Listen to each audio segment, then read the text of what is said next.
askofu mdogo.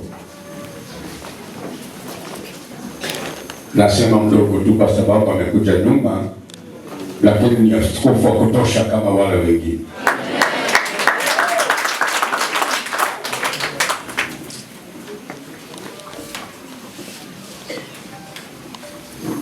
Haleluya, haleluya, haleluya.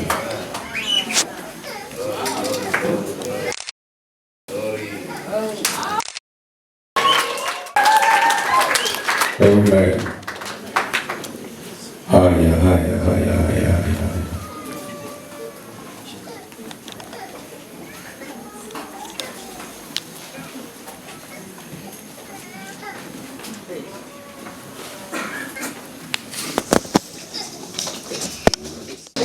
Oh, hallelujah. Amen.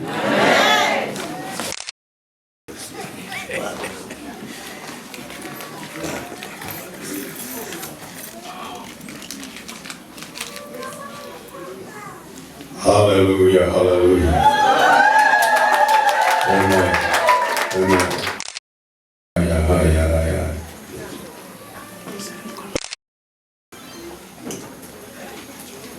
Haya.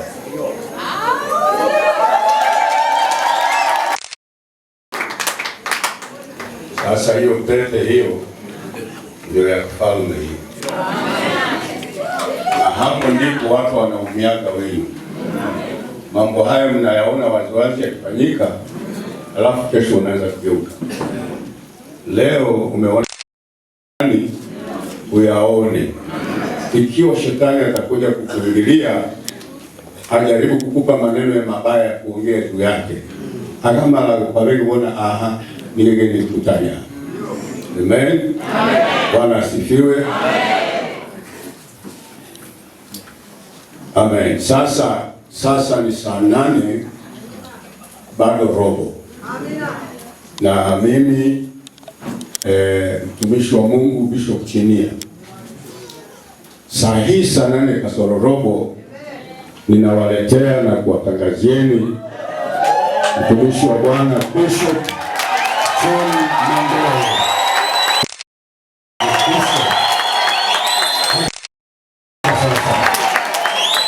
Mtumishi wa Mungu na mama askofu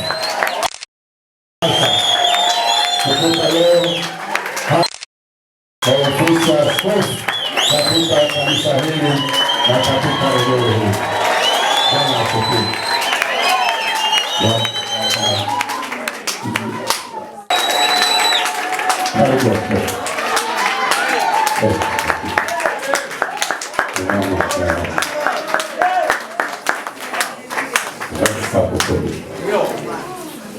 Amen.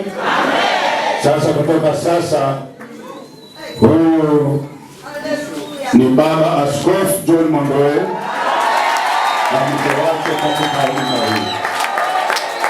Kwa hivyo kanisa la Mungu na watu wote wa eneo hili, heshima inayomstahili askofu apatiwe John Monroe kutoka sasa, maana Mungu ametenda.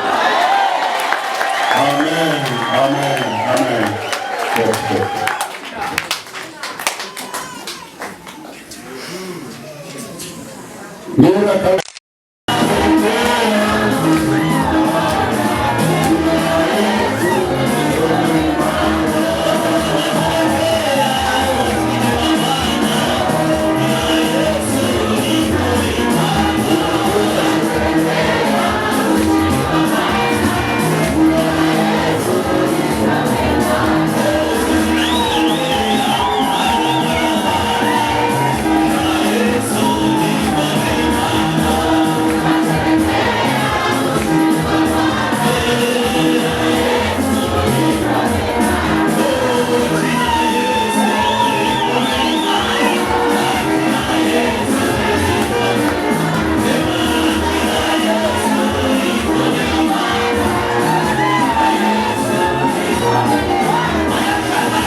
Bwana asifiwe sana.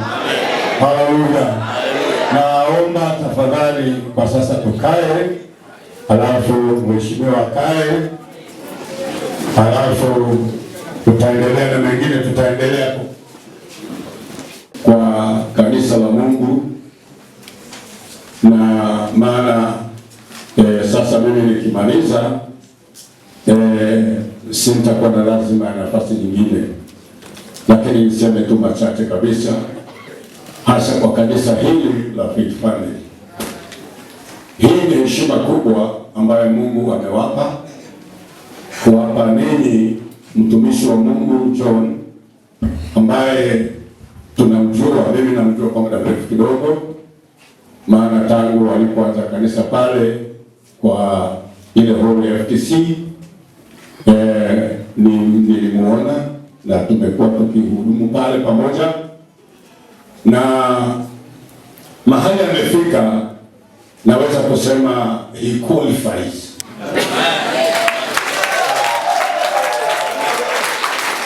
Sasa kwa sababu hiyo, watu wa Faith Family, ofisi hii ni kubwa, kwa hivyo ni kuonyesha Mungu amewapa mtu mkubwa katika kazi, katika ushirika huu. Kitu napenda kutushauri ni kwamba vile mlivyo ridhika kwamba anatosha kuwasimamia, kuwaongoza, basi pasiwe na neno lolote, kishawishi chochote cha kukuonyesha kwamba hawezi. Mara nyingi watu hupokea jambo na baada ya muda wakaanza kubadilika. Sasa John, hii nafasi ambayo Mungu amempa siku ya leo mbele yenu na mbele yetu na mbele ya Mungu, amefanya hivi ili kwamba mukaweze kujua kwamba hii ngazi Mungu amewapatia ni kubwa na ina gharama. John, ofisi ambayo Mungu amempa, utamuonaga hivi unavyomuona na unavyomjua. Habadiliki sura yake, lakini kuna kitu kimebadilika vikubwa sana, ambalo vile tulisikia mtumishi wa Mungu akitaja kiasi kwamba haistahili hata kunyosha kidole kwake. Yeye ndiye atakuwa kiongozi wenu. Mlikuwa hamna kiongozi, mmemuomba kama Wayahudi, amepatikana kiongozi. Uongozi una gharama. Hivi ni lazima mjitoe, mawazo yenu muyabadilishe, mahali alikuwako sasa yabadilike kabisa. Yeye ndiye atawaamurisha, ninyi hamtamwamurisha. Na ukiwa na jambo lolote, hata kama ni maoni fulani ya kikazi, wewe usiwe na mawazo na ukakamilisha uamuzi wa mawazo yako. John ndiye atasema neno la mwisho. Akiongea hakuna mwingine wa kuongea. Amen. Sasa mlinde jambo hilo, maana mkikosea au mtu akikosea, Mungu hatakubali. Hii sherehe imefanyika hapa, karamu kubwa namna hii, Mungu hatakubali jambo lolote ambalo ni majukumu yake likaweze kuchezewa na mwingine. Watu wa Kipentekoste wana shida nyingi. Wakati mwingine udharau kiongozi wao, hata wakati mwingine wanaona hata hahubiri kama mimi, wala hahubiri kama ndugu yetu fulani. Hata saa ingine watu wanaanza kufikiria waone, lakini tulifanya makosa au namna gani?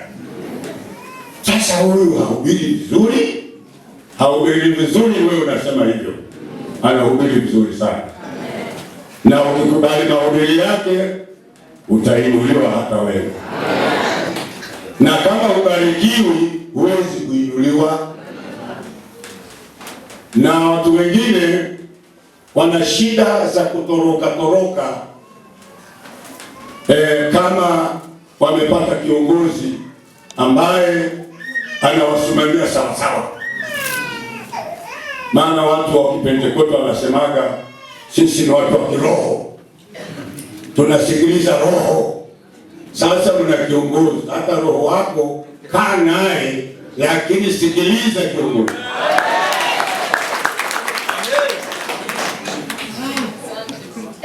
Huyu kiongozi ana roho kabisa, na ndio maana Mungu amemchagua akamweka hapa kwa sababu ya huyo roho.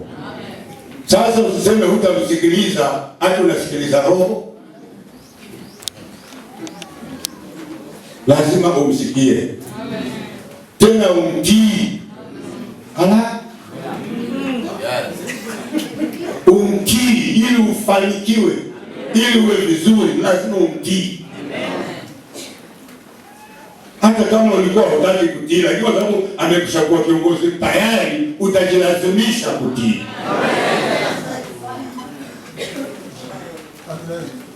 Anaweza kupanga mambo ya kiongozi na awaambie watu wengine, usema hii mambo imepangwa hapa, wazee wangu wamekataa. Wazee wako?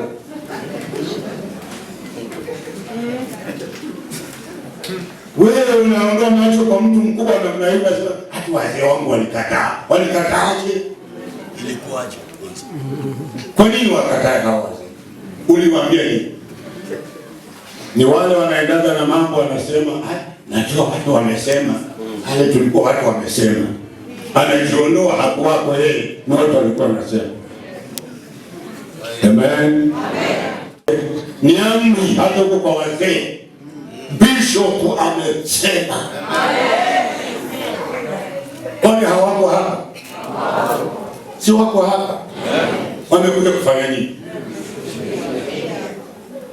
Si wamekuja kuangalia bishop wao? Anapewa bishop wao. Sasa msifanye na michezo. Huyo bishop hatutaki aibu, tunataka baraka. Na hizi baraka zinatokana na heshima. Wengine wanaangalia waone huduma ya mtumishi wa Mungu, alafu wengine wanaanza kuzarau, wanasema hata mimi naweza kuondoka. Lakini nasema ninyi watu wa Faith Family, najua mnayajua haya ninayowaambia. Amen. Lakini nasema kama Petero, madamu niko katika hema hii, ninalazimika niwakumbushe. Kwani hamtii haya, si mnayajua tu. Lakini nawakumbusha, maana tumekuwa na sherehe hiyo. Na mlinde mmoja wa kanisa la Faith Family, mlinde kabisa. Watu wengine wakiwa huduma zao zinafanya vizuri kwa za wengine, wanaona afadhali aondoke. Lakini nikwambie jambo moja, ni kwamba kuondoka hakutakusaidia. Yesu alisema mkikaa katika mzabibu ndipo mtazaa. Lakini ukiondoka kwa mzabibu huzai. Kwani msengere nabonaga eko mili ya matunda ewangu wa maovakado. Ovakado nilivawa ni mudi rana bawa ni matawi. Vakado zinatokea kwa matawi. Sasa tawi hata kama limezaa sana na kama linazaaga sana, lakini zikikwanyuka, lile tawi limekwanyuka kutoka kwa mzabibu, litaendelea kuzaa. Ulombasho lwa huduka kufunga kwa avocado lwende ya kufanya kwa ndoto. Biblia inasema ikianguka inakufa na inachukuliwa inachomwa. Sasa wewe unayetaka kuzaa usijiondoe, maana ukijiondoa hiyo huduma imekufa. Uhai wa huduma yako ni ule uhai wa ule mti, ule ushirika ambao sasa bishop wako, haleluya, ndio hiyo stem yenyewe. Kwa hivyo treat yourself as a branch. Usidhani siku yoyote mtatoshana naye. Huko mwalo katana nande hata uoshe samaye katana nwadalo mwana kuru.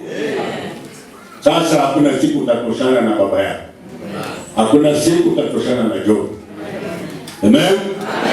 Katika huduma yako, maana hata ile ulionayo ni yake. Nguvu za kuendeleza hiyo yako inatoka hapo.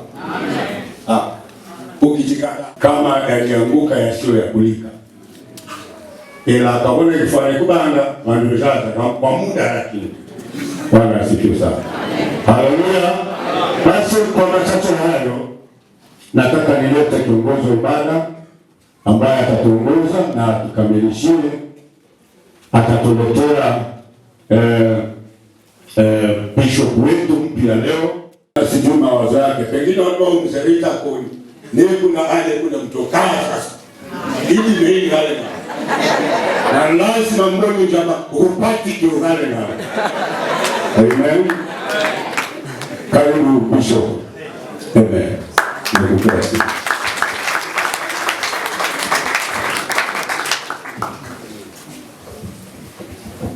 Bwana Yesu asifiwe. Amen.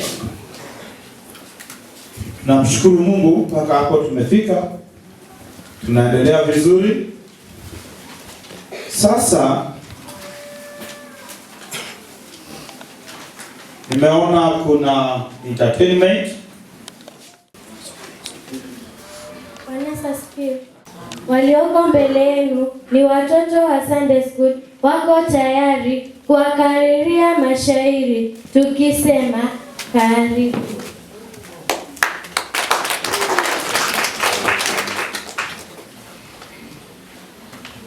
Bwana Yesu asifiwe.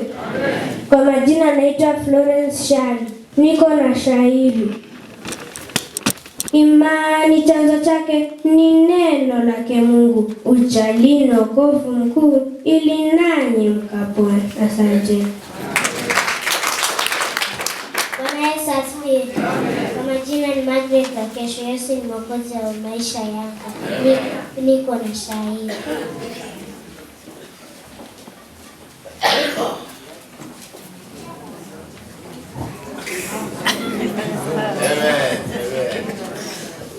Kesha baba yetu.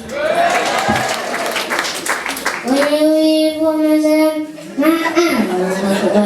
alichokipanga Mungu hakuna kupinga. Mawazo yake Mungu si kama mwanadamu. Jipe moyo utashinda kama Yusufu aliyeuzwa. Haujauti kumekucha, ikilia kuna jambo. Tekeni msikia yake Mungu. Eti hizo tasifunga, hatuna budi kuaga. Wageni wetu karibuni tena. We love you so much.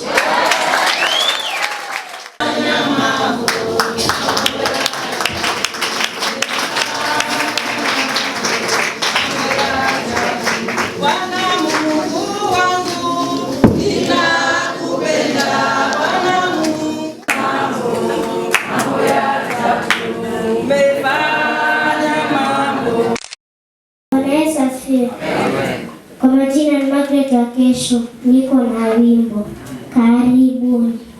Hallelujah, praise the one who set me free. Hallelujah, the time its grip on me. You have broken every chain. There's a salvation in my name, Jesus Christ, my living hope. Jesus Christ, my living hope. Then they come, the roaring lion. It's come to bless, so grip on me. Then they come, the roaring lion. to grace so cripple me. Jesus Christ is a victory. Hallelujah, hallelujah. Praise the one who set me free. Hallelujah. Death has lost its grip on me. You have broken every chain. There's a salvation in my name. Jesus Christ, my living hope. Asante. Tumsifu Yesu Kristo. Bwana Yesu asifiwe. Na achukua nafasi hii kutoa pongezi kwa Bishop elect ndugu yangu John. Mungu akujalie neema, akuzidishie hekima, ukaweze kutunza kondoo aliyokuwekea. So nipende kukaribisha wageni wote waliofika, mabishops, reverends, pastors na wote mliotoka mbalimbali. Karibuni mahali hapa Kidaya na mjisikie mko huru. So niseme pongezini na karibuni, na nashukuru vile mmefika. At least tusherekee pamoja yale makuu yenye Mungu ametutendea siku ya leo. Karibuni tena sana na jisikieni mkiwa huru hapa. Naitwa Christine Riga wa Krihisa, Assistant Chief Kidaya.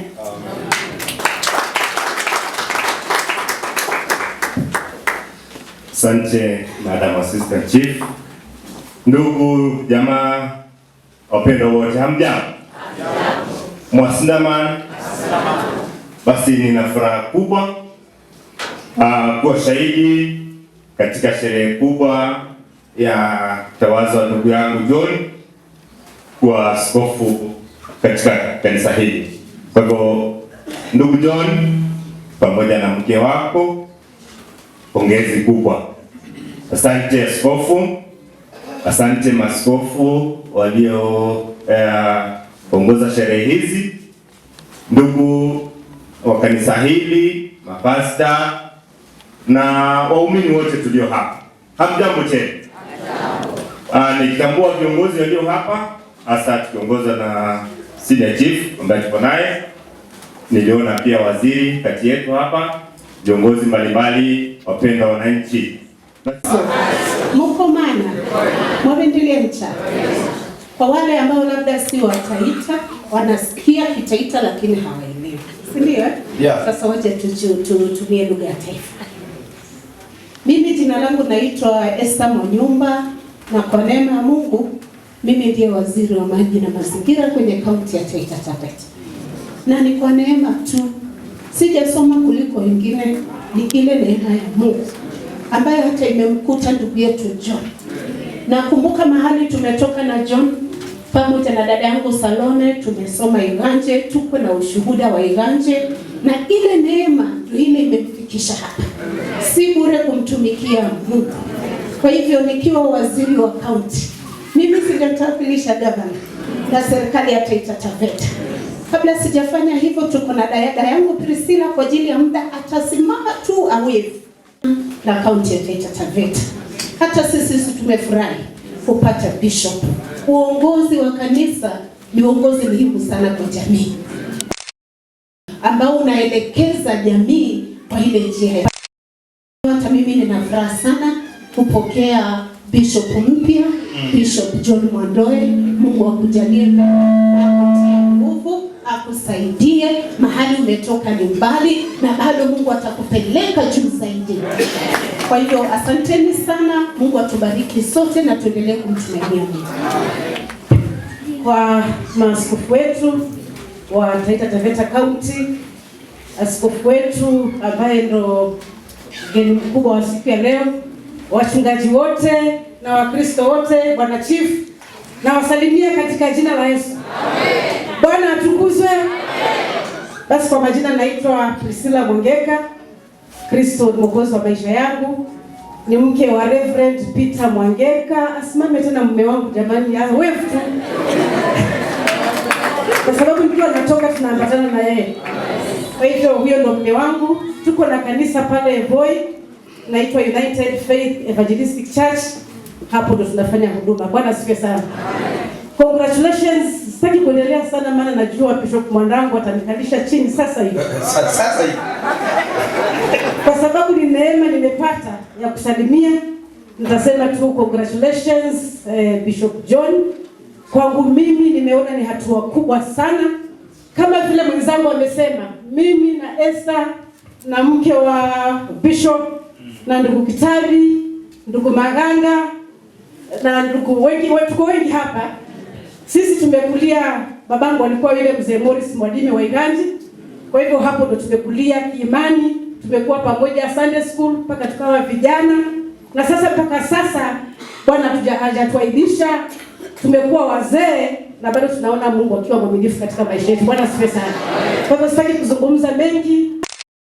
Toa salamu za gavana. Mheshimiwa gavana amenituma niwasalimie. Congratulations, najua Bishop John wewe ni rafiki ya gavana. Ameniambia nikupatie salamu na ameniambia nikupe congratulations. Amesema kwa wakati wake mtaweza kuonana. Mimi ni one of the advisors wa governor kwa masuala ya jinsia na masuala ya jamii kwa ujumla. Basi kwa mwenyeji Bishop Mwandoe, mabishop wote mlio hapa, wachungaji, vandu vangere na divose dacha, Bwana Yesu kaso moko mana moko nasere chapcheni. Mimi ninaitwa Saleka Jumwa, lakini vandu veli sasa valanga, na nimekuja hapa kwa sababu Bishop John has been a personal friend to me, na nikasema leo kwa sababu alini-invite lazima niche nimneke hongera. Kwa hivyo Bishop, pongezi. Mke wangu pia amenituma salamu, Wanzira nikuzere congratulations, na tutakuja tena nyumbani tukutembelee. Silvokoni? Yeah. Kwa hivyo nashukuru sana kwa nafasi hiyo. Jana nilikuwa hapa, tutaendelea kuja. Kwa ufupi tu, nimekuwa administrator wa Virunga na kule Mingu Kishushi. Nimefanya kazi ndani ya kaunti hii na nashukuru sana Bishop alinishika mkono pamoja na wachungaji wengine, naona ndugu Amon na Afunya Chabcha. If you are a reverend, when Kasisi, thank you. Maybe Magiri, come and say something small on behalf. Dakika moja. Naona makasisi. Kwa niaba ya makasisi wote, ningependa kuchukua fursa hii kupongeza rafiki yangu Bishop John kwa siku ya leo ambao Mungu amempa kibali. Mungu ambariki, Mungu abariki familia yake. Naye pia John ni rafiki yangu kwa muda mrefu. Na ningependa kusema kwamba pia nachukua fursa hii kuwakaribisha kwa sherehe zangu ambazo zitakuwa tarehe 11 Jumamosi ijayo. Tutakuwa mahali pale Mbera Estate, tutakuwa na sherehe za kuwa askofu. Kwa hivyo ningependa kuwakaribisha wote pale Full Gospel Churches of Kenya pale Full Mbera Estate, tuwe pamoja. Mababa askofu na wakaribisha. Hatujaweza kuonana personally, lakini nachukua fursa hii kuwakaribisha nyote katika jina la Yesu. Mungu awabariki, Mungu awabariki John na familia yake, na huduma endelee kupanuka. Barikiwe. Nitapeana kijana wangu Msafari. Come and say something small. Najua nyinyi mtamaliza masafiri na kichwa baadaye na suku.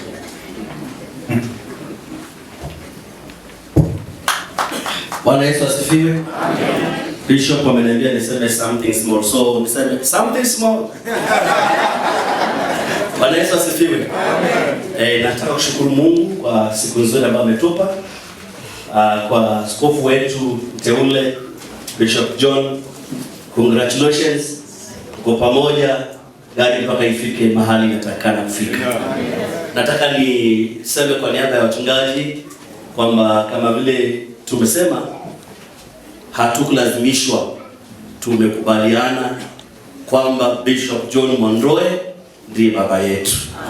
Na tuko pamoja na yeye katika kuendeleza kazi ya ufalme na Mungu atukuzwe. Karibuni, Mungu abariki sana. Basi kwa bishop wetu mpya, kwa reverend, wachungaji, viongozi wa serikali na kila mmoja. Bwana Yesu asifiwe. Amen. Niwasalimu nyote katika jina la Yesu. Amen. Nashukuru Mungu kwa siku ya leo ambayo imempendeza Mungu tukaweze kuwa mahali hapa kwa ajili ya kushuhudia sherehe hii ya siku ya leo. Bwana Yesu asifiwe. Nashukuru Mungu kwa sababu haya yote yamefanyika ni kwa ajili ya wema wake Mungu. Bwana asifiwe. Si kwa ajili yetu sisi wanadamu, bali ni kwa ajili Mungu ndiye amefanya siku ya leo na ndiye amepanga siku ya leo tukaweze kuwa mahali hapa kwa ajili ya kushuhudia sherehe hii ya siku ya leo. Bwana asifiwe. Napenda kusema kweli bishop wetu, kusema kweli bishop mpya anafaa sana. Nilianza naye tukiwa mahali pale FTC, ndiye alikuwa kijana wa kwanza wa kiroho. Bwana Yesu asifiwe. Nami ninashukuru kwa sababu ameshika mafundisho na ushauri mzuri ambao nimekuwa nikimpa. Ameshika ushauri na mafundisho mazuri na ndiposa siku ya leo ameitwa bishop. Bwana asifiwe. Na kama angekataa, sema kweli hangeitwa bishop siku ya leo, lakini alikubali mafundisho ambayo aliweza kumpa kama mama yake ya kiroho tukiwa pamoja na baba yake, japokuwa alitutangulia, lakini alishika mafundisho kabisa, naye akawa mtoto mtiifu na mnyenyekevu mwenye kufanya kazi ya Mungu kwa bidii. Bwana Yesu asifiwe. Kwa hivyo nasema bishop wetu mpya, baba, Mungu akubariki. Naomba Mungu akusaidie kutia nguvu kazi hii. Mungu ndiye atakayekuwezesha, atakupa nguvu katika kila jambo. Nami naomba Mungu akutumie kila mahali unapoenda kwa ajili ya kazi ya Mungu. Mungu akutumie kwa hali ya juu. Naomba wagonjwa wakapone, viwete wakatembee, vipofu wakaone, waliofungwa wafunguliwe. Mungu akutumie kwa hali ya juu tena sana. Naomba hata watu wakafufuke kupitia kwa kazi Mungu ambaye atakayeenda kukutumia. Nami nasema ubarikiwe, na achilia baraka juu yako. Mungu Yesu asifiwe. Ameweza kufika mahali hapa siku ya leo, kwa sababu kama hamngefika mahali hapa haingekuwa ni sherehe. Sherehe ni watu. Karibuni sana na mjisikie kuwa huru. Mungu awabariki sana. Bwana Yesu asifiwe. Majina yangu naitwa Stephen Mwimwa, mwenyeji wa hapa Sakidaya. Nimezaliwa kule chini, Kidaya ya chini. Hapa nilikuja kwa ajili ya biashara, ndipo Mungu akaniita nikiwa hapa katika biashara. Yesu aliniokoa mwaka wa 61 mwezi wa April tarehe 21. Ndipo nilikubali kwamba mimi ni mwenye dhambi sana, nimemkosea Mungu sana, lakini Bwana akanisamehe. Nilifunga msamaha, Bwana akanisamehe. Hivyo basi nikatumwa katika kanisa letu la Mrugwa kuanza kazi ya uinjilisti, kazi ya kuhubiri, na nimefanya tangu mwaka ule, nikafanya zaidi ya miaka 40. Kwa hiyo mimi ni mzee, najua mambo vile yanavyoendelea na vile tulivyo. Nataka nichukue nafasi hii kukutoa kuialika kwa heshima sana. Akanipigia usiku ikiwa kitandani, Bwana tunapumzika, tuko kitandani, basi msamehe sana, nimewatatiza. Kaniambia lengo lake, na kumwambia basi Mungu akubariki, nitahudhuria. Kabla kuhudhuria ibada, kijana wetu John namfahamu, John namjua kama mfanyikazi wa neno la Mungu na kama mhubiri. Nataka niwaambie hivi, mshike sana mkono huyu, hasa sisi watu wa Kidaya. Mimi nilimshika mkono ikiwa mzee, mwambie Bwana usitishike na mambo haya, na mengi ambayo utayaona, lakini usife moyo. Jipe moyo, Bwana yuko pamoja nawe. Nashukuru ndugu alipokuwa akimuinua kumweka katika mkono wa Mungu na kumpatia hiyo huduma na kumtuma mahali pale amemtuma. Sio hapa tu Kidaya, pale Mungu amemtuma ni mahali popote pale. Nataka niseme hivi, uwe mshupavu, uwe mkarimu sana, uwe mwenye upendo sana. Huduma hii yetu sio rahisi hivyo, lakini najua Mungu atakuwezesha.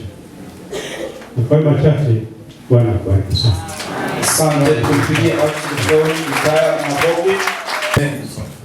Amen. Bwana asifiwe tena. Kwa majina yangu naitwa Bishop Kenneth Kabai na nitazungumza maneno mawili. Hawa maaskofu tuko na chairman wetu hapa, ndugu John, umepata cheo kiti. Sasa utakukuta vile umekuja hivi, kuna boss. Boss wako ni huyu, na mimi ni organizing secretary, na mwenye kuweka mafungo ya pesa yetu ni huyu. Kwa hiyo unaingia kwa kiti, pia utaingia kwa sisi. Tutakufundisha, unipigie simu, niko na namba yako, nitakueleza utaratibu. Katika ofisi yetu ya maaskofu, mimi ni organizing secretary, na kuna secretary mkuu Daktari Nyangala yuko, na tuko pia na another treasurer wetu Bishop Sindano, Archbishop ako pale, na chairman wetu ni huyu. Kwa hiyo ukiwa askofu lazima uwe chini ya askofu. Yale maneno askofu amezungumza, usipotii utapitia hali ngumu. Ninaomba niseme kitu kimoja. Ukiona mtu amevaa nguo this color, that is a bishop. Sasa ukiwa pastor, ukiwa reverend, usishone hivi. Ama nimesema vibaya? Sasa ukiwa tu reverend, ukiwa pastor, usishone hivi, ngoja wakuwekee kama askofu ndio shone. Tumekuwa na vizuri hapa. Neno moja tutakuachia askofu wa bishop wetu. Mhubiri 12 kifungo cha 13 na 14. Akasema kwa mambo yote uliyoyasoma ni hii, kwamba shika amri 10 za nani? Za Mungu. Hiyo tu, na Mungu akubariki. Asante askofu Kabai. Naweza kusongezwa karibu. Amen. Bwana Yesu asifiwe. Haleluya. Yote na wasalimu katika jina la Bwana. Amen. Maaskofu, huyu ni bishop huyu ni baba yetu. Bwana Yesu asifiwe sana. Amen. Na bishop wenzangu na ndugu yangu Bishop John, God bless you. Mimi nilikuwa mdogo, sasa nimepata ndugu yangu amenifuata maziwa sasa. Amen. Amen. Sasa najisikia kwamba niko sawa. Amen. Nataka niseme kwamba kazi hii ni ya Mungu. Mahali tumetoka na John mbali. Mahali nimetoka na Faith Family mbali. Tulikuwa watu ambao tunakalishwa na mzee, na yale mambo tulikuwa tunaambiwa, kama sikutii, kama sikusikia, hatungefika mahali tumefika. Nakumbuka mimi na Pastor John tulikushabeba generator kuanzia hapa mpaka Kitao na Kicho. Kwa hivyo naweza sema kwamba hawa maaskofu wamepata hivi. Nataka nikwambie kuna gharama. Bwana Yesu asifiwe. Kwa hiyo nataka niseme kwamba wangu wamewasalimia kwa sababu kuna forum ilianza karibuni, na leo ilikuwa kwamba ilikuwa launch katika kanisa letu, na leo ilikuwa na huduma pale Voi. Mama ameenda kuwakilisha. Bwana Yesu asifiwe sana. Kwa hivyo amesema congratulations, na amesema kwamba Faith Family oye. Faith Family oye. Amesema Mungu awabariki sana. Tuko pamoja bamba kwa bamba. Najua vile tunaenda. Mungu awabariki. Asante Master Simon, askofu mwanangu, kwa maaskofu wote walioko hapa na mgeni wetu katika TTBWA. Maana sasa tayari wewe ni member, na kuangalia nikiona member tu nzuri. Pamoja na washirika wote, Bwana Yesu asifiwe. Na wasalimu wote kwa jina la Yesu. Kwa kweli muda umekimbia. Na sasa nashindwa niseme lipi manake nilikuwa nataka nifanye introduction kwa hii inaitwa TTWA kidogo tu. alafu kisha nitaongea kuhusu huyu mwenzetu ambaye amejiunga na wazee, alafu kisha nimalize. Kitu labda nitaomba ruhusa mnisamehe ni kwamba ninajaribu kuenda spidi malize mawili matatu ambayo yako, na nitatoka kabla hamjamaliza ibada, kwa sababu nilipigiwa simu, kuna askofu mwingine anataka kuniona na yuko huko Mwatate. Alinipigia mapema, na kwa sababu hawa ndio wenzetu itabidi niondoke kabla, na nikiondoka msiseme pengine nimewatoroka kabla wakati. Mtanisamehe vile hivyo. Amen. Niko na memsa, hebu anaweza kusimama tu akapunga mkono hapa. Yeah. Amen. Huyo ndio memsa wangu, na ukiona kidogo na meremeta, yeye ndiye ananitengeneza hivyo vilivyo. Napenda kusema hivi. Jambo la kwanza nataka niongee kuhusu Taita Taveta Bishops Welfare Association. Hii ni shirika ambayo tumeanza siku chache sana, ni kama miaka 2-3 ambayo tumeanzisha. Madhumuni ya kuanzisha ushirika huu ni kwamba tunajenga mwili wa Kristo kwa msimamo mmoja.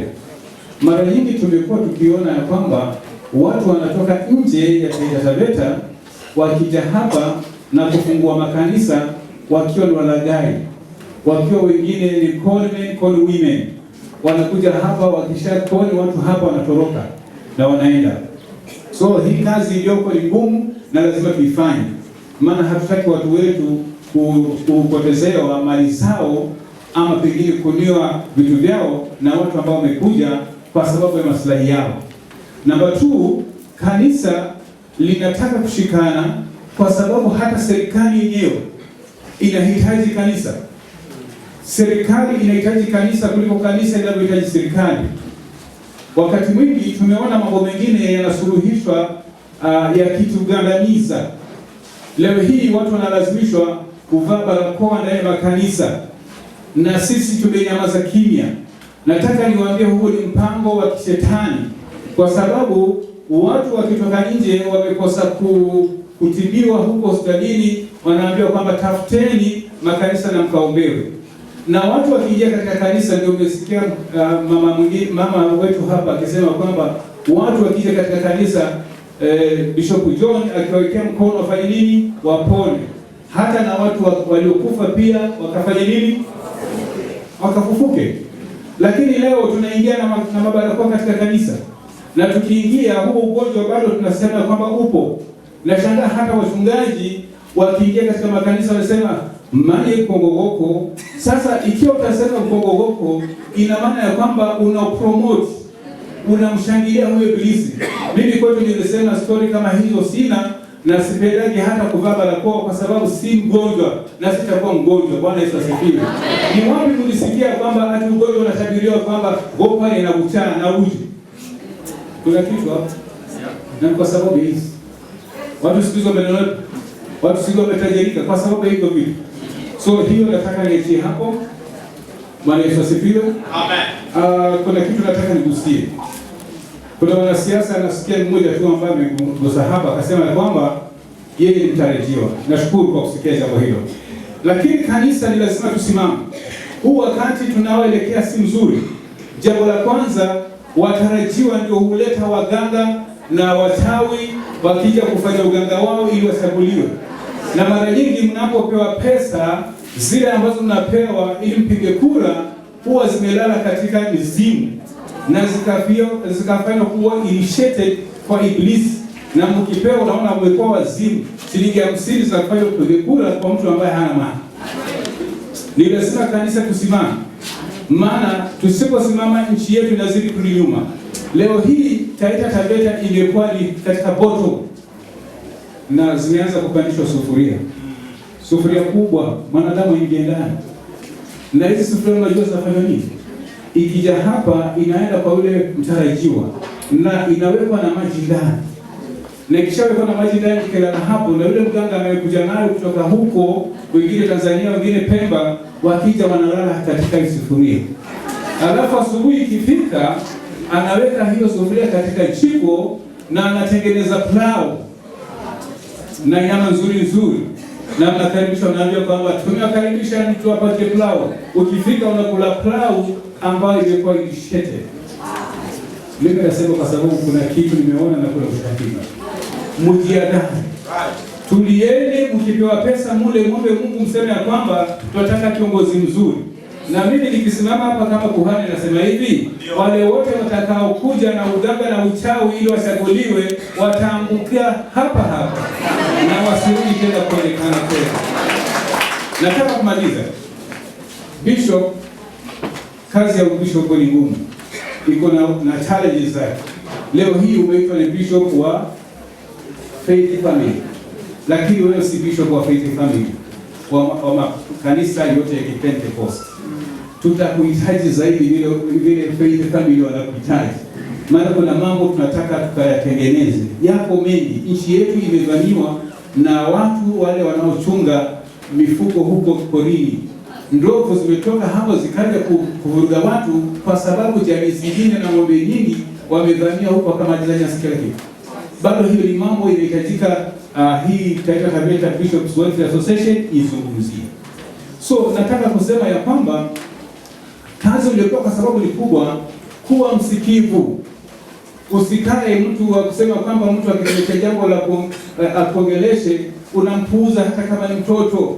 Hapo ndipo unapata mafundisho. Bwana Yesu asifiwe. Wakati mwingine ukiwa msikivu kwa wale wadogo hata wakatikati hata wakubwa utajifundisha mambo mengi.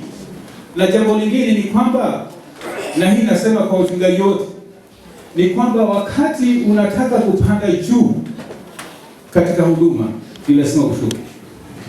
Na ukisema kwamba wapanda juu katika huduma kwa akili zako na maarifa yako, Mungu atakushukisha. Na nimeona watu wengi wakiinuka, maana watu wakisembea saa nyingine shetani atakuletea kiburi. Sasa kwa sababu unaona wewe ni boss. Unaona wewe ndio unatakana useme mambo kama hayo. So vitu kama hivyo ni kujiadhari nalo. Ukiwa na mahitaji, ukiwa na shauri, unataka kushauriwa, wazee wako hapa. Nashukuru mzee alikuambia kwamba awalee watoto, amefanya kazi yake mpaka leo. La mwisho, katika huduma ya uchungaji tunakuwa katika ile kitu inaitwa uongozi wa kifalme. Bwana Yesu asifiwe. Na uongozi wa kifalme hautajalisha kwamba wewe ni mtoto, mradi umepewa cheo cha ufalme, ni lazima uchukue majukumu kama mfalme. Na kila mmoja ambaye atakuwa akiangalia yule mfalme asimdharau kwa sababu ni mtoto, ni lazima amtii. Nashukuru neno la kutii lingesema. Kuna watu wengine ni wasomi na madigrii na PhD zao, lakini hizo degree na PhD mbele za Mungu hazina shughuli yoyote. Mungu hajalishi kwamba mtu ako katika kiwango gani, lakini Biblia inasema kwamba humwinua hata yule anaonekana kama yuko chini na kimpandisha hata kuibisha wenye akili zao. Kwa hivyo Faith Family, wengine hapa najua pengine ni matajiri hata kuliko Bishop Mwandoe. Bwana Yesu asifiwe. Wengine labda mlisoma sana hata kuliko yeye. Wengine hata kwa umri ni wakubwa zaidi kuliko nani? Yeye. Lakini bado ni baba. Na ni king. Ndio maana leo mkiona tukiwa katika madhabahu hatutoe kofia ama hizi cape ati tunapoomba, kwa sababu ni kingdom. Si mambo ya kupiga kura, si mambo ya democracy. Na mkiingiza democracy katika huduma ya kanisa mmeiua. Democracy watu ushindana. Ndio unasikia kila mahali, unasikia mahali kwingine wanasema kwamba sisi hatuwezi kuhubiriwa na fulani, sisi hatumtambui fulani. Na hiyo ndio failure kubwa ya kanisa katika Kenya hii, maana watu wameleta demokrasi katika makanisa kuliko kingdomship. Amen. Bwana Yesu asifiwe. Pongezi. Na wengi watakuja hata kwa ushauri, hata wakubwa wa serikali, hata usiogope president, hata akija governor, bado still anastahili awe anasikia. Manake president atachaguliwa baada ya miaka 5 ama miaka 10 aende. Lakini wewe hakuna tena kuchaguliwa. Mungu akipotea siku, hata kama utafika 100 bado utakuwa ni king katika huduma. Mama, najua ulipokuhudumia Faith Family kama mama. Lakini sasa lazima uende katika kiwango tena kingine kisicho kawaida. Utaenda kiwango cha juu utakutana na watu wakubwa, hata wengine utashangaa. Hata saa ingine unaweza kukuta president anakutafuta sema nataka kuja kumwona mzee na ni president. Unashangaa. Bwana Yesu asifiwe. Sasa lazima mwili wa Kristo tukaupatie ile hadhi yake inayotakikana, na tusimame kidete kwa ajili ya kutetea mwili wa Kristo na tuondoe uoga. Bwana asifiwe. Jana tulikuwa tunashika mtu mmoja, tulikuwa hapa tu testimony, na tulipokuwa hapo pakawa pana jambo ambalo sijaliona. Ilikuwa ni mara ya kwanza jana kuliona. Tumefanya ibada ya mazishi, ikamalizika, tukaombea jamii na tukasema tunaenda kaburini kuzika. Lakini tulipokuwa nataka kwenda, wajamaa wengine walikuwa walevi. Na walikuwa wakati watu wanaambia waone, walikuwa hakuja, walikuwa wanakunywa.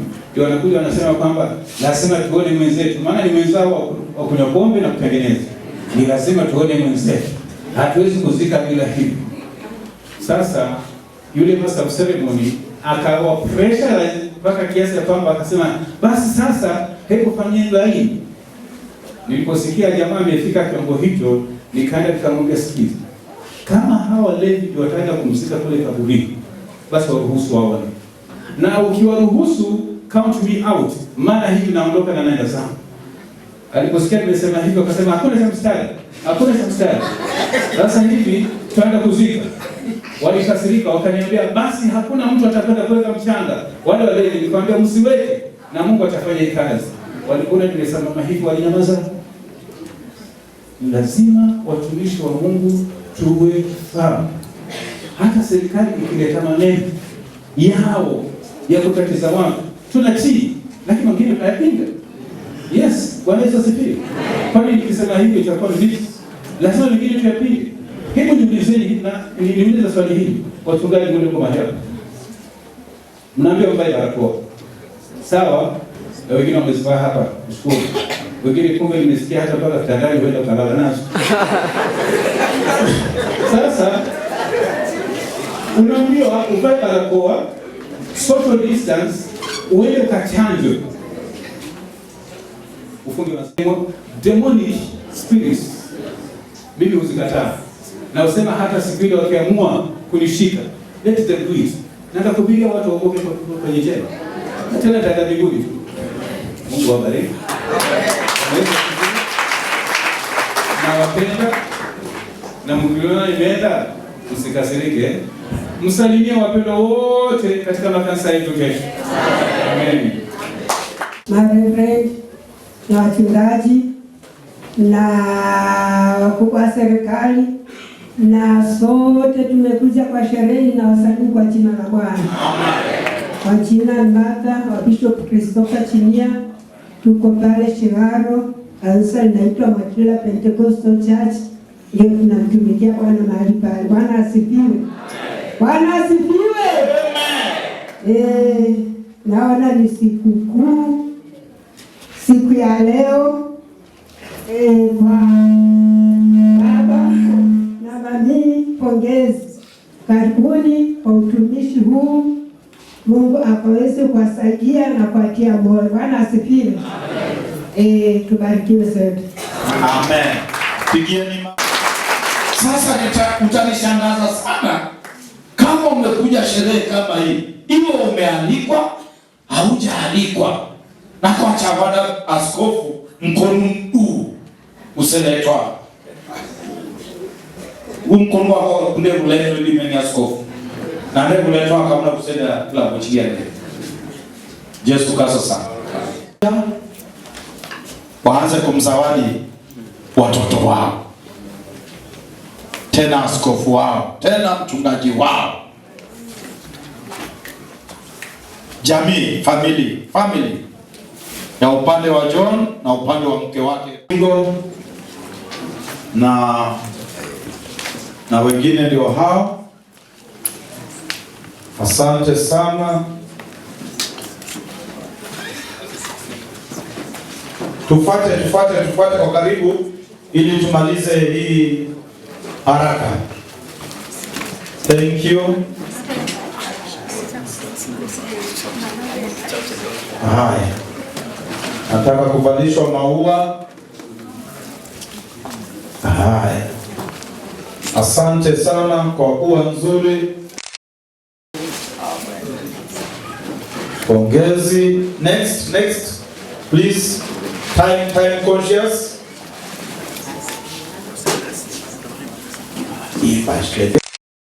Sipendele huku sasa. Nitampeleka. Asante. Haya, ingine ndio hiyo inapokelewa.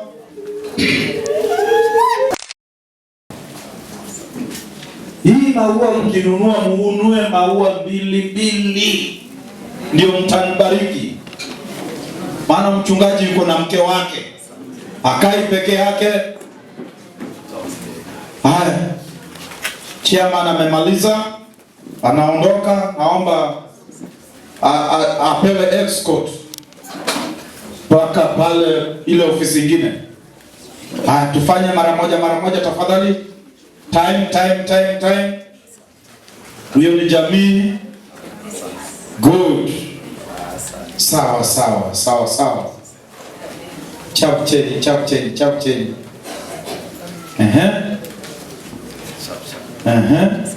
Good.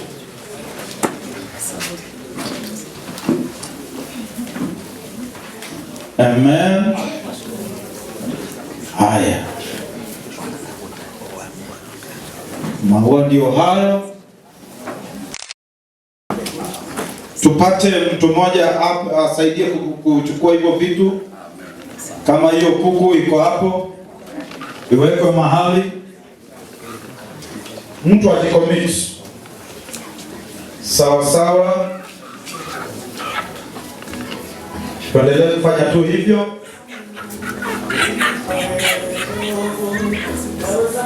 Barikiwe.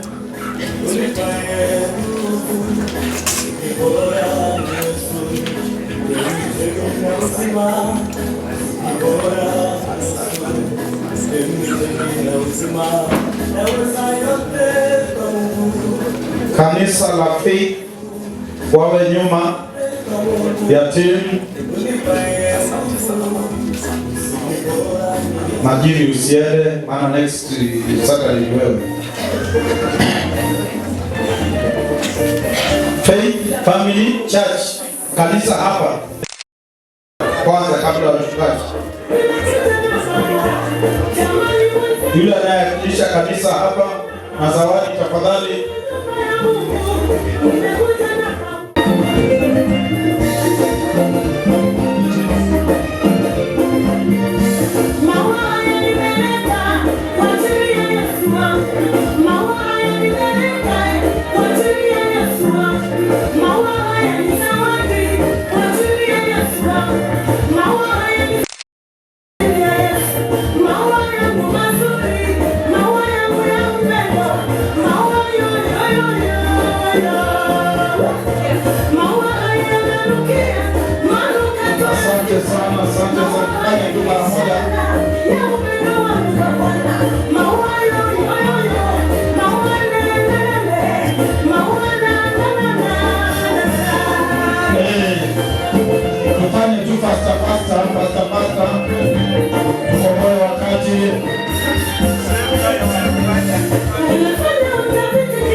Karibu.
Njoni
sana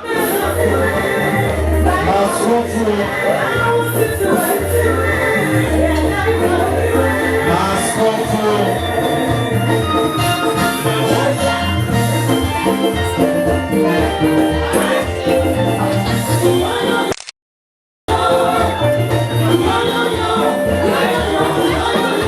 Tunaanza na Askofu Bishop Daktari Dr. Patinia.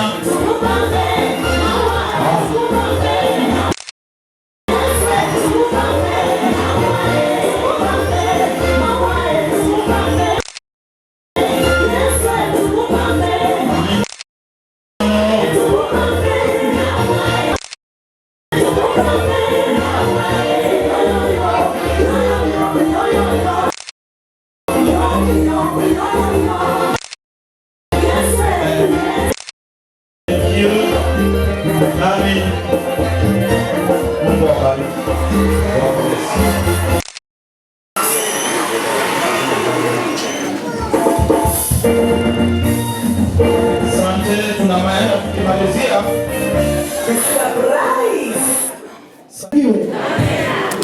Nashukuru Mungu kwa ajili ya wakati mzuri ambao Mungu ameweza kuweza kufanya, na tunashukuru kwa ajili ya sherehe ya kufana sana ya babangu ambaye ni bishop wetu John Mwandoe pamoja na mke wake. Ni baba yangu akiroho na mama yangu. Ninahudumu chini yao na ninaheshimu mamlaka ambayo Mungu ameweza kuwaweka mahali hapa, na ndiposa ninamtukuza huyu Mungu. Bwana Yesu asifiwe sana. Furaha ni kuu, maana tumemwona Mungu akiwa mwema na akiwa mwaminifu. Na katika maisha yao napenda kuwa na ufupi sana wa maneno kwa sababu muda wetu hautupi. Bwana Yesu asifiwe sana. Ni kwamba nashukuru Mungu manake vile wameweza kukaa, na ni kwamba waliweza kuona kwamba katika sherehe hiyo ama katika sherehe hii hawatatuacha hivyo hivyo.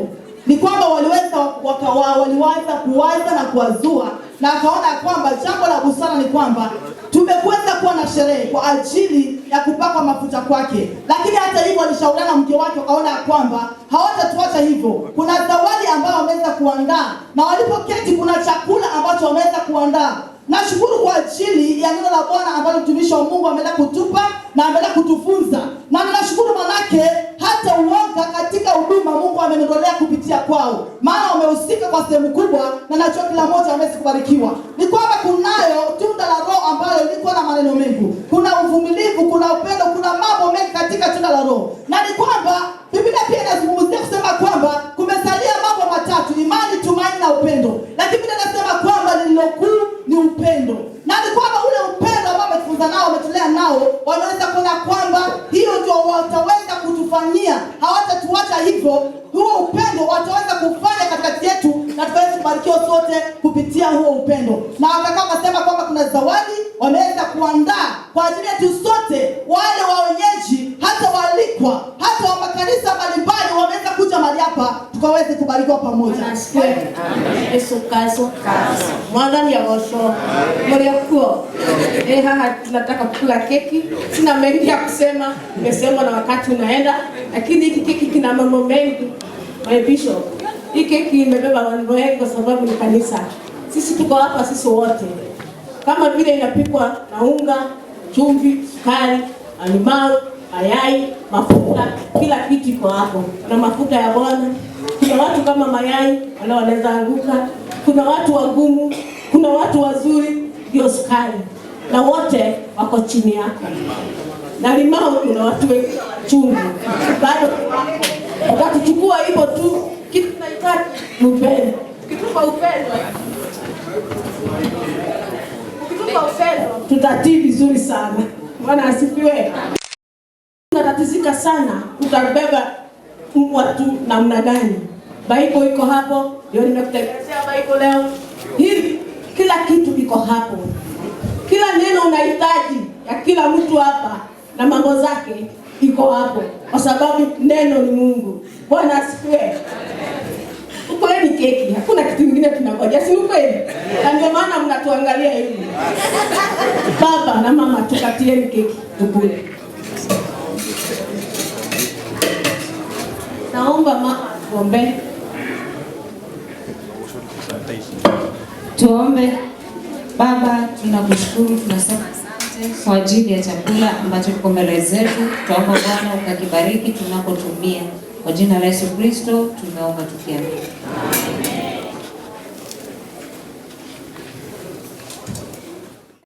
Keki, kata keki, kata keki, kata keki, kata keki, kata keki, Bishop Mwandoe, kata keki, kata keki, kata keki, kata keki, kata keki, kata keki, kata keki, Bishop Mwandoe, kata keki, kata keki, kata keki, kata keki, kata keki, kata keki.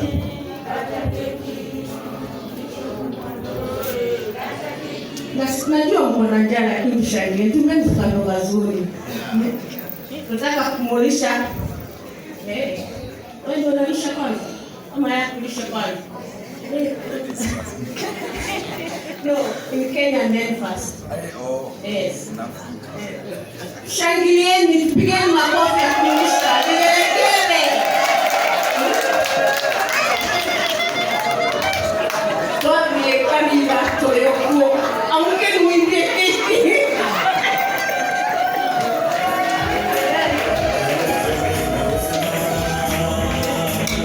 Sasa dadi alisema nini?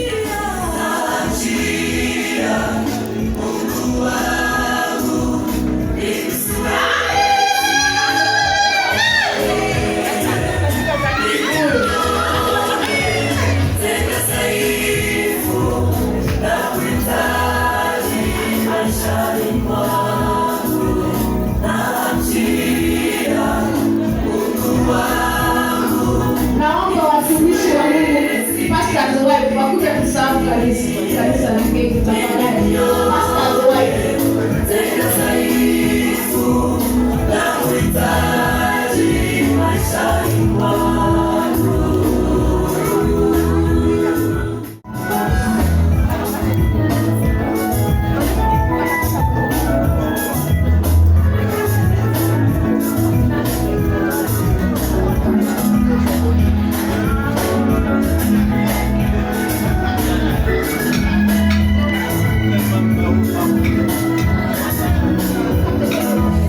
Yesu ndiye mwamba, kimbilio langu, atanifariji katika shida zote. Yesu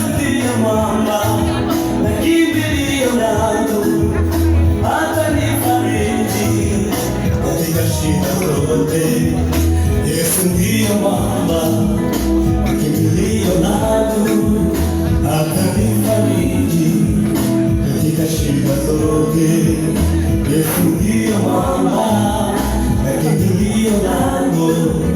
atanifariji katika shida zote. Yesu ndiye mwamba, kimbilio langu, atanifariji katika shida zote.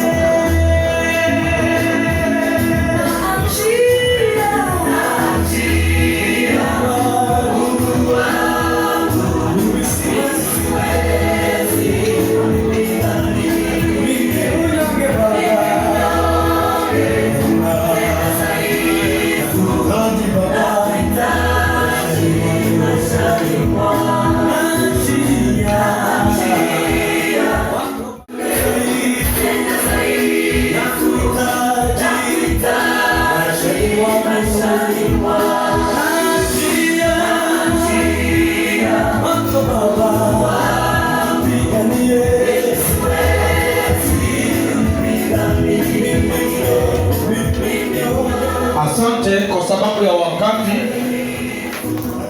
nitamwalika askofu wetu John Mwandoe alete hotuba yake, alafu akimaliza taalika mwingine wa shukrani. Baada ya hivyo tunafunga mkutano huu kwa maombi. Wapi mic ambayo imetakaswa? Ndio ni vizuri kutakasa hivi vitu Yes. Bwana asifiwe. Haya, tupungieni mikono kwa furaha. Amen. Nyote na wasalimu kwa jina la Bwana Yesu. Nashukuru Mungu kwa ajili ya nafasi hii ambayo ametupatia tuwe hapa. Nashukuru hasa kwa nafasi hii kwa baba askofu, maaskofu ama nyumba ya askofu pamoja maaskofu pamoja na wachungaji, makasisi na nyote ambao mmekuja, nasema karibuni sana. Bwana wetu asifiwe. Sasa kwa nafasi hii ningependa nichukue nafasi ya kwanza nimpe mke wangu aweze kuwasalimia, alafu baadaye nitaongea mambo machache na Bwana ataenda kutubariki. Karibu mke wangu. Amen. Asante sana kwa askofu ambao tuko nao mahali hapa pamoja na wake zao, kwa mama yetu Askofu Irene pamoja na wote ma reverends, ma pastors, washirika wote na viongozi wote wa serikali na wale wengine wote. Bwana Yesu asifiwe. Bwana Yesu asifiwe. Wale labda wamekuja na ni wageni, ninaitwa Salome, ni mke wa Bishop John. Nimeokoka, Kristo Yesu ni Bwana katika maisha yangu. Kwa ajili ya muda, wala nisiongee mambo mengi. Nataka tu niseme ninashukuru sana kwa ajili ya siku ya leo. Tumeshikana mkono kwa maombi, kwa fedha, kwa kutoa wakati wenu, na kwa ajili ya wale ambao wamesafiri pia, Mungu akaweze kuwabariki sana. Bwana Yesu asifiwe. Bwana Yesu asifiwe.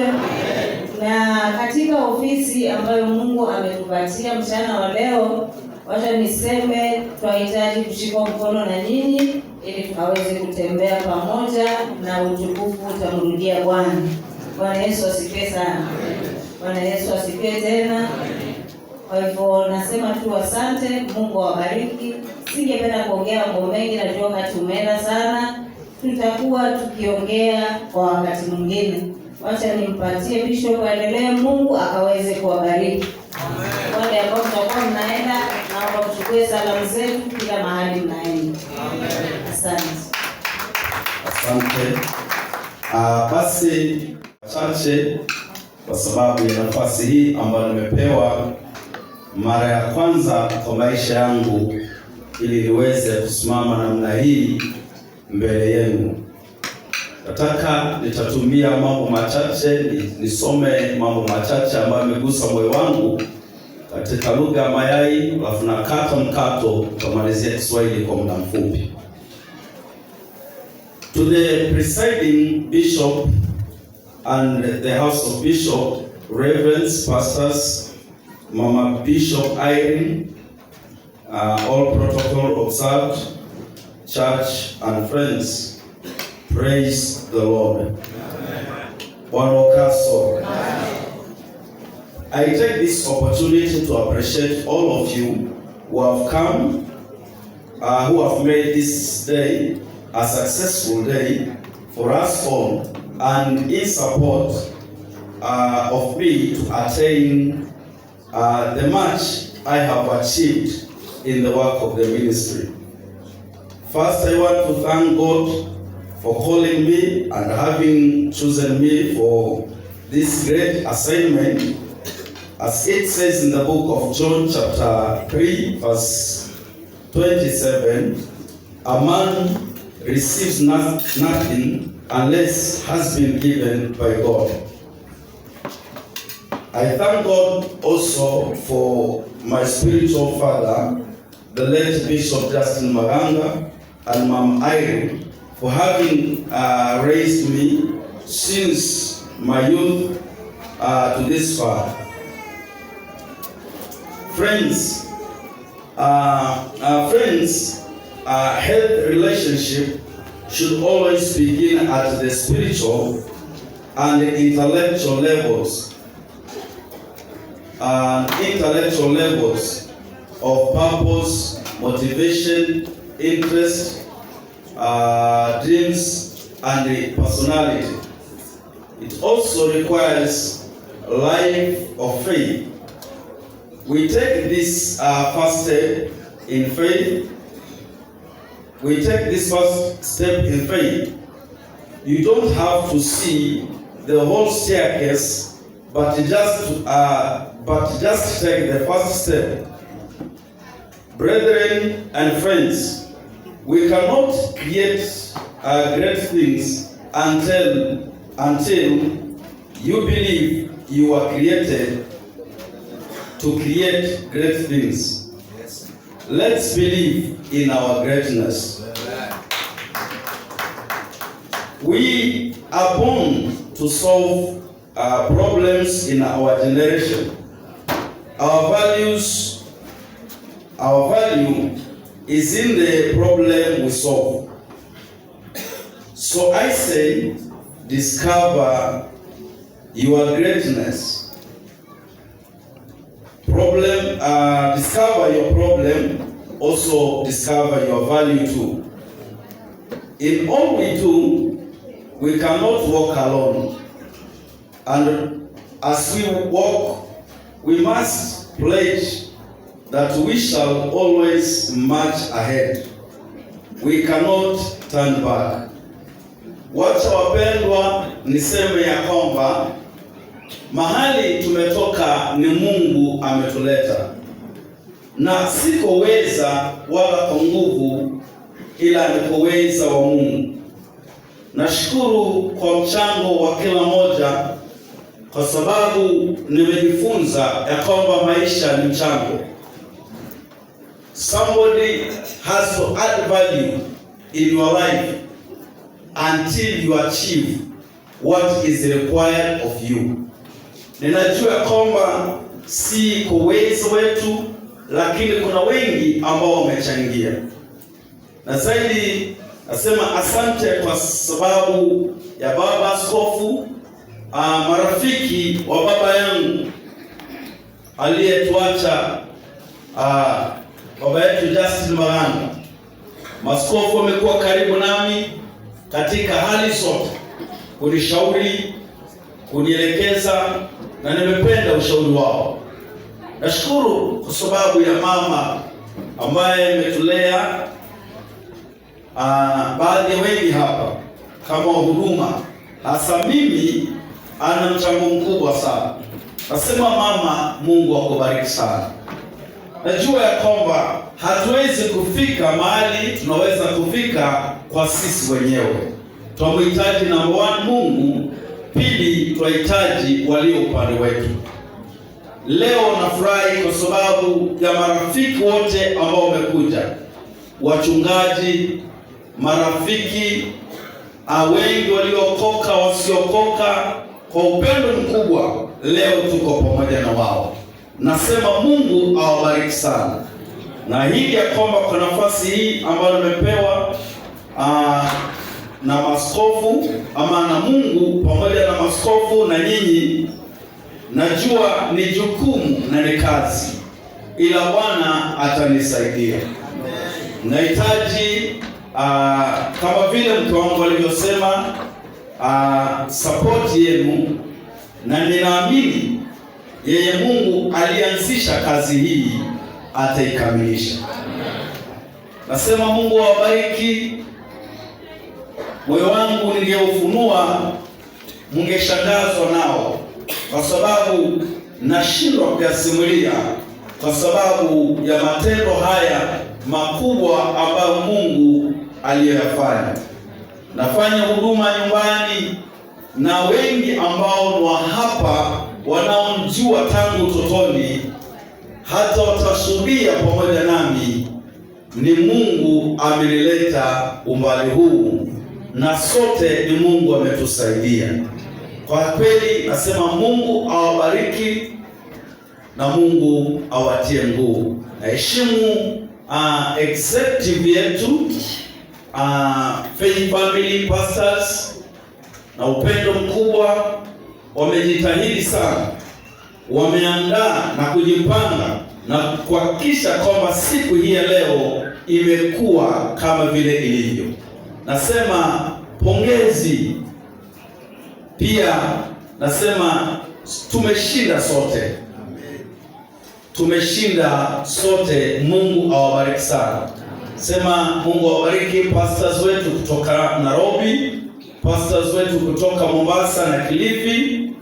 Pia ningependa kushukuru pastors wetu ambao wa Uganda wamenipigia simu, na kwa sababu ya issue ya mambo ya mipakani kwa corona hawangeweza kufika, ila wao pia ninawashukuru na kuwapongeza. Ningependa kupongeza viongozi wetu wa kiserikali kama vile chief, naibu wa chief na wale viongozi ambao wanaongoza. Nasema Mungu pia wabariki. Nasema asante kwa viongozi wetu wa kisiasa. Senator Maruma amekuwa hapa na pia ametia mchango ili kuhakikisha kwamba jambo hili limefanyika. Nashukuru pia rafiki yangu Savalanga, pia Mungu akubariki sana kwa pamoja nasi. Jamani, ninao mambo mengi ya kusimulia ndugu wetu Mgana na nyote. Nashukuru pia mzee Madoka alinipigia simu jana na hata leo asubuhi akionyesha kwamba alitamani kuwa pamoja nasi hapa. Naye namshukuru kwa sababu ya ushauri wake na mchango ambao ameweza kunisaidia kufanya mambo mengine. Nasema Mungu awabariki makanisa yetu, nawapenda sana. Moyo wangu ningesimulia, jamani, haitatosha wakati. Si Mungu awabariki sana. Bishop, Mungu awabariki sana. Mwanangu, Bishop mwanangu, tumeanzana mbali, akinitrain hata sikuwa najua jamani tungekuwa hivi leo. Mungu akubariki sana baba. Mungu akubariki sana askofu. Mungu krasimie. Mama, Mungu akubariki Bishop Peter. Baba yetu, Mungu akubariki Bishop Ken. Mwenyeakishia utakuwa hapa. Mungu akubariki sana. Haya, asanteni. Mungu awabariki. Mkienda mwende na amani ya Bwana. Pia nawakaribisha kwa ibada kesho. Karibuni tukae hapa kesho. Si Mungu awabariki sana. Nawapenda kwa jina la Yesu. Amen. Thank you. Kwa sababu ni wakati wa kutura. Tuna Mungu na hatimaye kwa kushukuru MC wetu kwa sababu ametuongoza vizuri sana.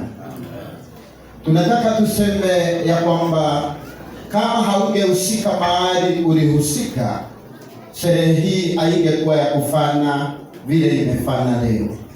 Tunataka kushukuru kwanza kabisa kanisa hili la Ngereni kwa sababu chini ya mwenda zake baba yetu Bishop Justin Maganga wameweza kutuletea kigogo huyu sasa, ambaye hatimaye atachukua huduma hii katika viwango vingine.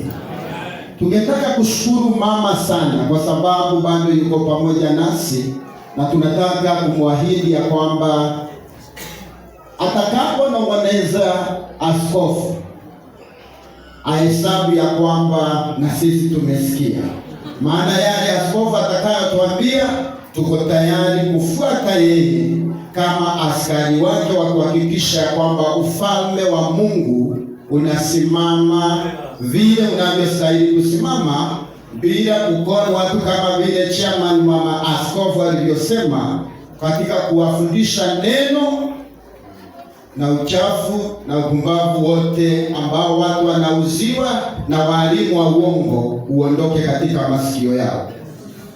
Tunataka kushukuru pia wahusika wote, na tukiomba kwanza samahani kwa sababu labda hatutataja kila mtu, lakini wachungaji wetu wote wa Faith Family tunawashukuru kwa sababu ya ushirikiano wenu mwema wa kuhakikisha ya kwamba askofu wetu mteule ambaye sasa amekalia kiti cha uaskofu sawasawa amefika mahali amefika kwa sababu mmemshikilia. Ombi langu pamoja nanyi ya kwamba tushikane mikono, tuendelee kumpatia support, tumuombee, tumsaidie akihitaji msaada wetu, na hata asipohitaji tumsaidie. Tuhakikishe ya kwamba huduma hii haitaanguka, lakini inasonga mbele, kwa sababu ikisonga mbele, watu wakilipwa waliofanya kazi, na nyinyi mtalipwa na Mungu, kwa kuwa watu ambao watafanya kazi kwa uadilifu. Tutakuwa tunakosea tukikosa kumtaja mama yetu, Mama Askofu Salome, ambaye naye pia ni msaada sana kwa askofu na kwa huduma hii kwa jumla, kwa sababu bila yeye pia naye askofu huenda akavutwa nyuma na baadhi ya mambo ambayo anahitaji mke wa askofu kumshikilia. Tunashukuru sana mama, na tunatuahidi kwamba tutakuwa nyuma yako kama vile tutakuwa nyuma ya baba askofu. Tunataka kurudisha shukrani za dhati. Mzee labda hanijui, lakini mimi namtambua mzee na baba yetu Bishop Chinia, kwa sababu ya kazi yake na ukakamavu wake wa kutuonyesha hatupaswi kuterereka katika imani. Maana nakumbuka wakati wa mashishi ya askofu yetu alihubiri injili ambayo mpaka wale wote ambao walikuwepo wakiwa hawajaokoka, kama hawajaokoka mpaka leo, nataka niamini ya kwamba labda hao wameamriwa kwenda jehanamu. Maana ujumbe ulikuwa wachoma na ulikuwa wa kweli uliotoka mbinguni. Nataka tuwe kumwahidi baba askofu na yeye pia, kila tunapohitaji ushauri hatutahusika sisi, askofu atahusika kwa niaba yetu. Kuwa tayari kumsaidia, ukimsaidia umeokoa kizazi chetu zote. Asante, tunashukuru sana. Tunataka kushukuru kwa kila mmoja ambaye labda umefanya jambo lolote na hujatajwa, na kwa sababu sitataja watu wengine. Kwa nini? Kwa sababu najua mko njaa na mnahitaji kula. Kwa hivyo nikiendelea kutaja majina, basi nayo njaa itaendelea kuwauma, na baadaye mnaweza kugeuka na kutuangalia vibaya mkidhani Faith Family hawajali watu wakiwa na njaa. Tunawajali sana, ndio tuko na chakula mle baadaye. Mkitembea mwende zenu salama, tuko pamoja, tutahubiri injili usiku na mchana. Asanteni.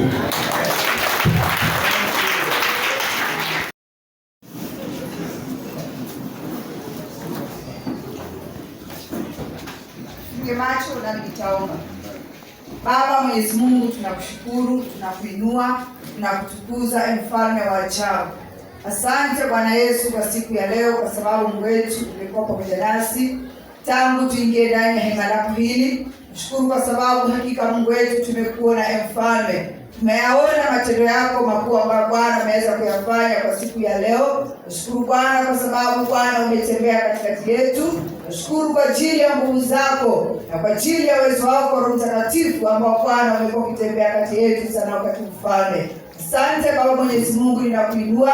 Nasema ni asante hata kwa ajili ya maaskofu ambao Bwana tumeweza kuwa pamoja na wao, ambao Bwana umejitolea kuweza kuja mahali hapa kwa ajili ya kazi yako. Naomba Bwana ukapate kuwabariki pamoja na wake wao, ukaweze kuwabariki na kuwainua mfalme. Asante kwa ajili ya wachungaji wote, asante kwa ajili ya huduma, hata na viongozi wa serikali, kwa ajili ya kila mmoja ambao mahali hapa siku ya leo. Bwana Yesu ukapate kuwabariki, Bwana Yesu ukapate kuwainua, ukawatendee mema siku zote za maisha ya mfalme. Nashukuru Bwana kwa ajili ya askofu wetu John Mwandoe.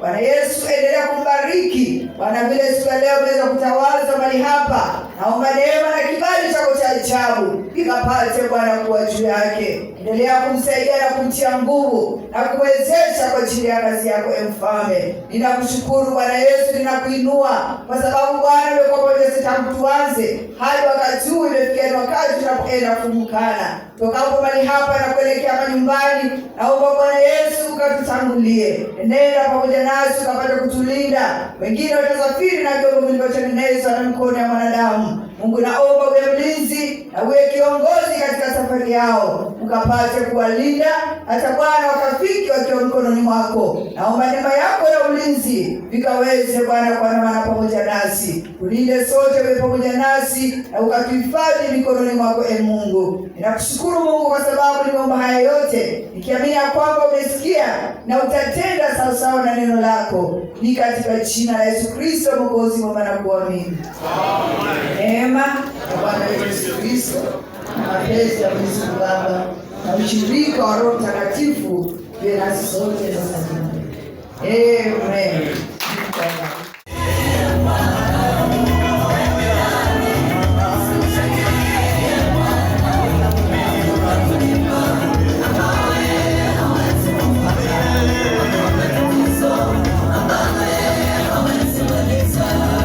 Tokeni kwa mlango.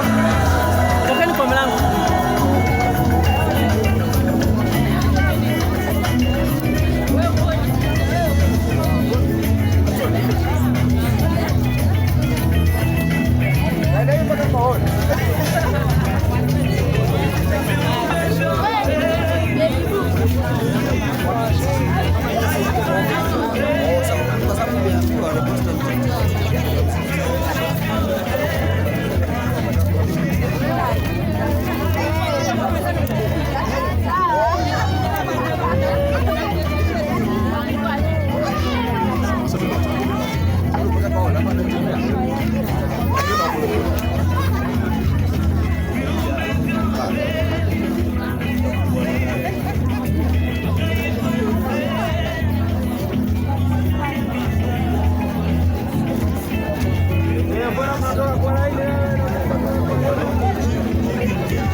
Naomba njia hapo.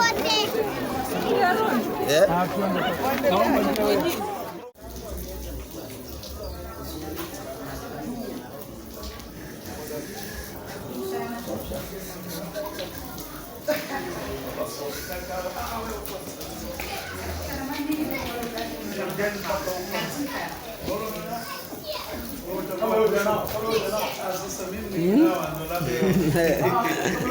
How are you? Nimekuona. Nimekuona.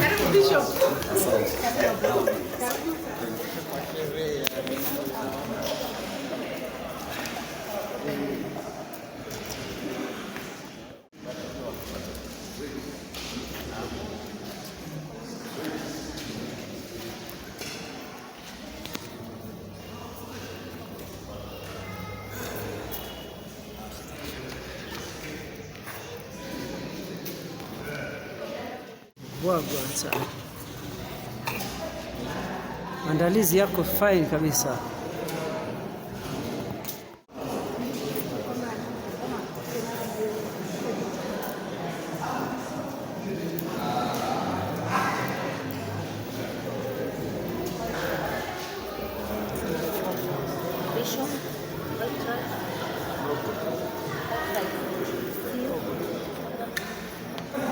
Martina, I see you.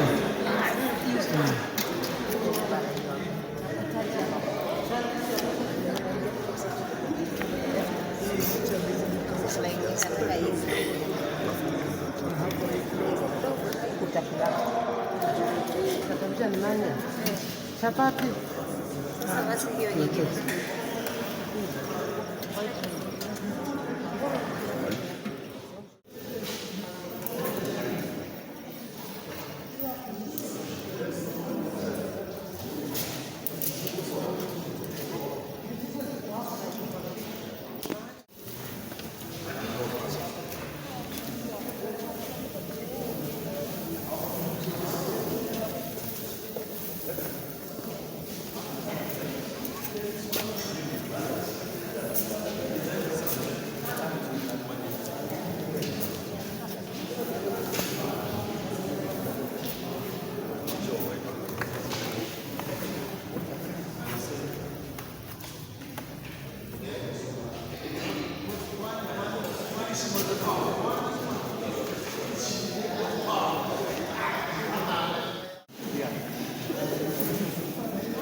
Thank you so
Mkono wa Bwana.